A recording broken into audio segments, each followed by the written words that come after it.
এটা আমার ইচ্ছা। আমি আমার মানে ওনাটা এখানে ছিলাম নামায় রাখেন। আমি তো বলি না যে আপনার আপনার দুধটা কত বড় বড়, এমনটা তো এমন ভাবে কারো গালিতে বলি নাই।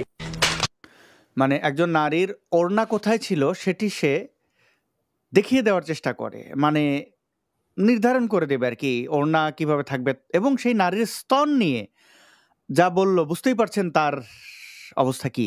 যে আপনার আপনার দুধটা কত বড় বড়, এমনটা তো এমন ভাবে কারো গালিতে বলি নাই। ওনাটা এখানে ছিলাম নামায় রাখেন। আমি তো বলি না যে আপনার আপনার দুধটা কত বড় বড়, এমনটা তো এমন ভাবে কারো মানে গালিতে বলি। ওড়নাটা একটু নামায় রাখতে তিনি বলেছেন, তিনি বলেন নাই সেই নারীর স্তন কিরকম। অথচ তার বউয়ের ব্যাপারটা আমরা দেখি, তার বউয়ের মানে তার ভাষায় যে স্তন ছিল দেখা যাচ্ছে, সেই ব্যাপারটা মানে পর্দার ছিটে ফোটা তার স্ত্রীর ক্ষেত্রে আছে কিনা, তার পরিবারের অন্যান্য সদস্যদের ক্ষেত্রে আছে কিনা, সেটি আপনারা ডিসাইড করবেন। কারোর মানে তার আচরণের জন্য তার পরিবারের সদস্যদের আমি আহ, কিছুই বলতে চাই না, আসলে বলা উচিত নয়। তো প্রিয় বন্ধুগণ, এই ব্যক্তি বীরের মর্যাদা এক প্রকার পেয়েছেন। আমরা যদি একটু সেই ছবি দেখিও, সেই ছবিতে হ্যাঁ, দেখতে পাচ্ছেন তাকে ফুলের মালা দিয়ে জামিন করানোর পর আব্বাসী সহ অন্যান্য সন্ত্রাসী তার পাশে ছিল।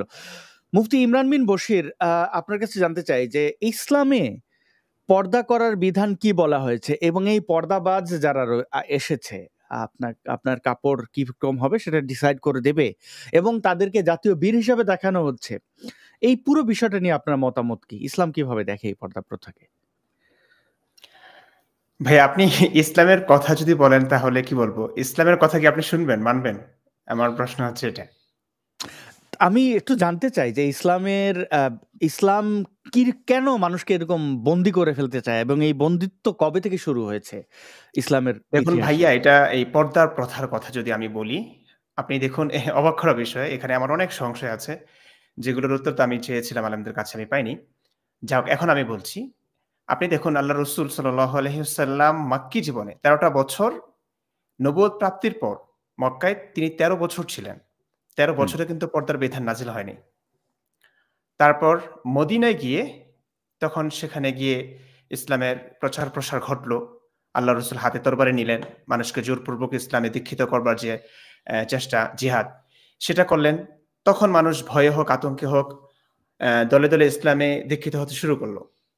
ইসলামের ক্ষমতা আসবার পরেও আহ, পর্দার বিধান কিন্তু তখনও নাজিল হয়নি। মদিনাতে গিয়ে ৫ম হিজরিতে, কিংবা কেউ বলেছেন ৩য় হিজরির কথা বলা আছে, ৬ষ্ঠ হিজরির কথা বলা হয়েছে। তো মদিনায় যাবার ৬ বছর পরে এই পর্দার বিধান নাজিল হয়, কিংবা ৩ বছরই যদি ধরি, তারপরেও কিন্তু অনেক পরে পর্দার বিধান নাজিল হয়েছে। তো ১ম প্রশ্ন হচ্ছে, আসলে যদি পর্দাটা এতটাই গুরুত্বপূর্ণ হয়ে থাকে, তাহলে মহাবিশ্বের আল্লাহ, সৃষ্টিকর্তা, মহাক্ষমতাধর, যিনি সবকিছু জানেন, বোঝেন, যিনি প্রজ্ঞার অধিকারী, তিনি কেন ১৩ বছর মাক্কি জীবনে পর্দার বিধান নাজিল করলেন না? সেখানে নারী ছিল, পুরুষ ছিল। তখন প্রয়োজনীয়তা অনুভব কেন করলেন না তিনি? মদিনাতে আসবার পরেও কেন পর্দার বিধান নাজিল হলো না শুরুর দিকে? পর্দার বিধান নাজিল হয়েছে, প্রেক্ষাপট হয়েছে হযরত ওমর রাদিয়াল্লাহু তাআলা আনহুর কারণে। তিনি রাসূল কারীম সাল্লাল্লাহু আলাইহি ওয়াসাল্লামকে অনেকবার কাকুতি মিনতি করেছিলেন যে, পর্দার বিধান আপনি নাজিল করেন। এরকম ব্যাপারটা না, মানে পর্দার বিধান, পর্দার করবার কথা আল্লাহ রাসূল সাল্লাল্লাহু আলাইহি ওয়াসাল্লামকে তিনি উপদেশ দিচ্ছিলেন। আল্লাহ রাসূল এতটা গুরুত্ব দেননি। তিনি নিদারুণ উদাসীন ছিলেন। তারপর কিছু ঘটনা এমন ঘটলো, ওমর রাদিয়াল্লাহু তাআলা আনহু উনি চাইছিলেন যেন আল্লাহ রাসূলের স্ত্রীরা পর্দা করে, এবং তারা যখন বাইরে বের হয়, তাদের সঙ্গে অনেক সাহাবী আম কিছু সমস্যা করছিল, যেটাকে আমরা ইফটিজিং বলতে পারি। তো এটা ওমর রাদিয়াল্লাহু তাআলা আনহুর কাছে ব্যাপারটা একটু অপ্রীতিকর লেগেছে। ওমর রাদিয়াল্লাহু তাআলা আনহু এ কারণেই আল্লাহ রাসূলকে বারবার তাগাদা দিচ্ছিলেন পর্দার বিধান নিয়ে কিছু বলার জন্য, পর্দার সম্পর্কে কিছু বলার জন্য। তারপরে উদাসীন ছিলেন। তো ওমর রাদিয়াল্লাহু তাআলা আনহুর একটা ঘটনা আছে, এটা নিশ্চয়ই শুনেছেন আপনি, এবং অনেক শ্রোতাই হয়তো শুনে থাকবেন। উম হযরত সাউদা বিনতে জামআ রাদিয়াল্লাহু তাআলা আনহা, আল্লাহর রাসূলের একজন স্ত্রী। তিনি একটু মোটাসোটা ছিলেন, লম্বাও ছিলেন। তিনি আল্লাহ রসুলের স্ত্রীরা কিন্তু রাতের বেলায় বাইরে ছিলেন, মানে শৌচকর্ম প্রাকৃতিক করতেন কাজ এবং তিনি সারবার জন্য। হ্যাঁ, হ্যাঁ, হুম। কারণ সকাল থেকে তিনি সন্ধ্যা পর্যন্ত দিনের আলোতে তারা এই কাজটা করতে পারতেন না, কারণ টয়লেট ছিল না। খোলা ময়দানে যেতে হতো, নিম্ন ভূমিতে যেতে হতো। তো দিনের বেলা তো এটা সম্ভব না একজন মহিলার জন্য। হুম। তো সন্ধ্যাবেলা তারা বের হতেন। তো তখনও ওমর রাদিয়াল্লাহু তাআলা আনহু একবার অ্যা সাউদাকে বললেন যে, "আমি তোমাকে দেখে ফেলেছি।" তো এরকম একটা ঘটনা ঘটবার পরে সাউদা এসে আল্লাহর রাসূলের কাছে অভিযোগ করলেন যে, "ওমর এমনটা বলেছে।" তো মূলত আসলে ওমর এমন করেছিলেন যাতে করে আল্লাহর রাসূলের কাছে স্ত্রীরা গিয়ে পর্দার ব্যাপারে কিছু বলে, এই কথাগুলো বলে এবং আল্লাহর রাসূল পর্দা নিয়ে একটু গুরুত্ব দেন। তো তখন থেকেই পর্দার আয়াত নাজিল হয়েছে আরকি। তো সবচেয়ে অবাক করার বিষয় হচ্ছে পর্দার বিধান এত বছর পরে আল্লাহ প্রয়োজন অনুভব করলেন, তাও ওমর রাদিয়াল্লাহু তাআলা আনহুর উত্তপ্তের কারণে। এই ব্যাপারটা মানে পর্দার ইতিহাসটাই তো একটু গোলমেলে। পর্দা বলতে আমরা যদি একদম সোজাসাপটাই বলি যে বস্তাবন্দী করে দেওয়া, এবং আমার তো আরো একটু আগে গিয়ে প্রশ্ন যে না আসলে ভাইয়া সৃষ্টি এখন যেমনটা করছে একদম হাত মোজা, পা মোজা, বোরকার কারো হুম। চাদরে আবৃত করা, হ্যাঁ? এই ব্যাপারটা এমন ছিল না আল্লাহর রাসূলের যুগে। পর্দার সম্পর্কে যে আয়াতগুলো নাজিল হয়েছে ধাপে, ধাপে আমরা হুম। সেগুলোতে দেখতে পাই এতটা কঠোর ছিল না। তারপরে আপনি পবিত্র কোরআন থেকে যদি দেখেন দেখবেন যে একদমই গোলমেলে অবস্থা। তাহলে আল্লাহ কেন মানুষকে কাপড় দিয়েই পৃথিবীতে পাঠাইলেন না? তিনি কেন উলঙ্গ আদম হাওয়াকে পাঠাইলেন? তার সন্তান-সন্ততিরা কেন উলঙ্গই বা ছিলেন?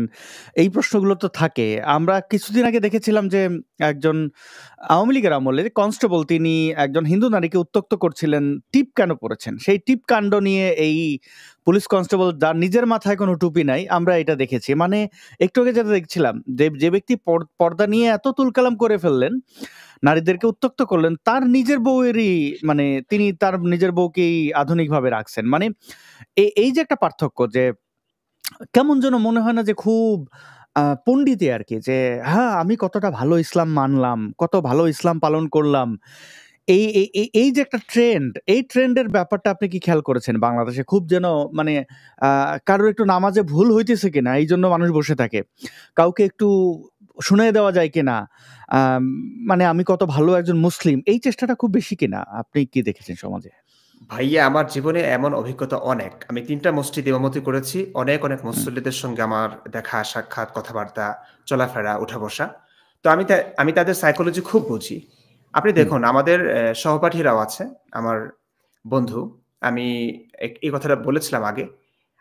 আমি ১ম খেয়াল করেছি এরকম যে আমরা ছাত্র বয়সে অনেক উল্টাপাল্টা কাজ করি। মাদ্রাসার ছাত্ররা করে। এটা আপনিও জানেন, এটা নরমালি দেখা হয়। যেমন আমাদের মাদ্রাসায় ফরিদাবাদ মাদ্রাসা, ঢাকার ঐতিহ্যবাহী মাদ্রাসা, সেখানে হুম। ছাত্র বয়সে, ছাত্র জীবনে মোবাইল নিষিদ্ধ ছিল। তারপরে এমন একটা ছাত্র ছিল না যে যার কাছে মোবাইল ছিল না। সবাই চালাতো, লুকিয়ে চালাতো এবং ভালো কিছু দেখতো সেটাও না। রাতে মুভি-টুভি সবকিছু দেখতো। এমনকি পর্নোও দেখতো। আমার এক ফ্রেন্ড ছিল ফরিদাবাদ মাদ্রাসার খুব ভালো ছাত্র এবং আসলে ভালো, অনেক ভালো দিক আছে তার। দেখতো খুব সুদর্শন। মাহবুব ছিল। মাহবুবুর রহমান কাসেমি না কি বলে এখন? অনেক বড় একটা মসজিদের খতিব সে এখন। হুম। আমি জীবনে ১ম পর্ন দেখে তার থেকে। মানে সে আমাকে শেখায় এটা দেখানো। যা হোক এটা আচ্ছা, আমি মাদ্রাসার ভেতরে যখন ছাত্ররা পর্ন দেখেন তখন আল্লাহ বেজার হন না? এখন অবাক মানে এই ব্যাপারগুলো আসলে যখন রাতের বেলা পর্ন দেখে সকালবেলা যদি ধরেন কোন একটা বিতর্ক অনুষ্ঠান হয়, যেখানে পর্দা যে একটি আল্লাহ প্রদত্ত একটি বিধান, এটা নিয়ে যদি বিতর্কের জন্য তাকে ডাকা হয়, সে যেভাবেই হোক কোরআন হাদিসের রেফারেন্স দিয়ে, দলিল দিয়ে সে চেষ্টা করবে পর্দার বিধানটাকে অ্যা প্রমাণ করতে। হুম। মানে মুখ ঢাকা, হাত মোজা, পা মোজা এগুলো সবকিছু। অথচ রাতে কিন্তু সে কি করেছে বুঝতে পারছেন। পণ মানে কি? এটা তো আর মানুষকে ব্যাখ্যা করে বোঝানোর কিছু নাই। তো এই ব্যাপারটা হয় ভাইয়া। এই ব্যাপারটা হয়। আমি দেখেছি আমাদের মুসল্লিদের মাঝে। তার দৈনন্দিন জীবনে কোনো ইসলাম নাই। তার পারিবারিক জীবনে ইসলাম নাই। কিন্তু মানুষকে দেখানোর জন্য, সমাজে চলবার জন্য সে হয়তো নামাজটা পড়ছে। সে মসজিদে এসে অনেক হাদিস শোনাচ্ছে। মানে আমি কিছু জানি, ইসলামটা বুঝি, ইসলাম মানি। এই যে এই লোকটা অন্যমরা কি যে একটা মেয়ের ব্যাপারে এমন কথা বলতে পারে। আমি পুরো হুম। ভিডিওটা দেখেছিলাম। সে একটু পরে বলছে, "আমি তাকাইওনি।" কিন্তু এর আগে কিন্তু সে বলেছে ওই যে অশ্লীল কথাটা আমি বলতে পারছি মানে চাচ্ছি না। বড় বড় স্তনকেও ওরা দুধ বলে, মানে বুঝে না আসলে কোনটা দুধ আর কোনটা স্তন। তো এভাবে কথা বলছে, তো না দেখলে কিভাবে সে বড় বড় এই ব্যাপারটা কিভাবে দেখলো? তো এই লোকের আমরা স্ত্রী, একটু এই যে শুনি একটু আগে তো আপনি, হ্যাঁ হ্যাঁ হ্যাঁ যে শুনি। একবার শুনে নি। এটা আমার ইচ্ছা। আমি আমার মানে ওনাটাই এখানে ছিলাম, বুঝতে তো নামাই এখানে আপু। আমি তো বলি না যে আপনার দুধটা কত বড় বড়, এমনটা তো এমন ভাবে কারো গালিতে বলি নাই। মানে সে বলছে যে দুধ কত বড় বড় সেটা বলে নাই, তার মানে সে উদ্ধার করে ফেলছে। অথচ তার হ্যাঁ তার চিন্তাধারা এখানে স্পষ্ট, মানে একজন নারীর স্তন নিয়ে সে কনসার্ন। রোজা রাখছে, সে যেন একেবারে রোজাদার। হ্যাঁ, সে মানে একটা একটা একটা একটা মিডিয়া যাদের নাম হচ্ছে কালের কণ্ঠ, তো সেই কালের কণ্ঠের মাইক্রোফোনের সামনে গারদে বসে, মানে একটা লোক বিপদে থেকে যদি এতটা অশালীন হয়, চিন্তা করেন সে তার এলাকায়, মানে যখন সে উত্তক্তটা করছিল তখন কতটা বাজেভাবে উত্তক্ত করতে পারে। দেখেন, এই কালের কণ্ঠের মাইক্রোফোন সামনে সেই ধরনের কথা বলছে কোনো মানে সেন্সর ছাড়া। ওনাটাই এখানে ছিলাম, বুঝতে তো নামাই এখানে আপু। আমি তো বলি না যে আপনার দুধটা কত বড় বড়, এমনটা তো এমন ভাবে কারো গালিতে মানে একজন নারীর স্তন কত বড় বড় সেটা বলে নাই সে। এটা দিয়ে মাধ্যমে সে প্রমাণ করতে চায়, মানে বোঝাতে চাইছে যে আমি কত ভালো। দেখেন, তার স্তন নিয়ে তো আমি বলিনি, তার স্তন তো বড়, আমি তো দেখেছি। মানে এই হচ্ছে তার দৃষ্টিভঙ্গি। এবং এদের এই একটা দুশ্চরিত্র, একটা অসভ্য বর্বর লোকের পেছনে পুরো বাংলাদেশের তৌহিদি জনতা পড়ে গেল। তো আমি যে কারণে এখানে প্রশ্ন রেখেছি, তৌহিদি জনতার আইডল এই অসভ্য ছেলেটি, বুঝেছেন তো ওদের প্রিয় নবী কেন মোহাম্মদ? এই প্রশ্নটা আমি রেখেছিলাম। যাই হোক, আমি আপনার কাছে আবার ফিরতে চাই এবং আপনার একটি ভিডিও আপনি আজকে আপলোড করেছেন, সেটা দর্শক বন্ধুদের কিছু অংশ দেখাতে চাই।